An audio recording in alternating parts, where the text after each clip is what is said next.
ಲೋಕಸಭೆ ಚುನಾವಣೆ ಹಿನ್ನೆಲೆಯಲ್ಲಿ ಚನ್ನಗಿರಿ ಪೊಲೀಸ್ ಠಾಣೆ ವ್ಯಾಪ್ತಿಯಲ್ಲಿ ಪೊಲೀಸ್ ಅಧಿಕಾರಿಗಳು ಮತ್ತು ಸಿಬ್ಬಂದಿ ವರ್ಗ ಪಥಸಂಚಲನ ನಡೆಸಿದರು. ನಗರದ ಪ್ರಮುಖ ರಸ್ತೆಗಳಲ್ಲಿ ಚನ್ನಗಿರಿ ಟೌನ್ ಹಾಗೂ ನಲ್ಲೂರಿನ ಪ್ರಮುಖ ಬೀದಿಗಳಲ್ಲಿ ಪಥಸಂಚಲನ ನಡೆಸಿದರು.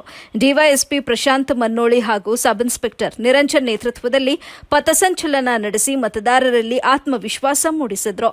ಪಥಸಂಚಲನದಲ್ಲಿ ಎಲ್ಲಾ ಠಾಣೆಯ ಅಧಿಕಾರಿಗಳು ಹಾಗೂ ಸಿಬ್ಬಂದಿ ವರ್ಗ ಭಾಗಿಯಾಗಿದ್ದರು. ವರದಿ ನಲ್ಲೂರು ಮೊಹಮ್ಮದ್ ಆಸಿಫ್, AB ನ್ಯೂಸ್, ಚನ್ನಗಿರಿ.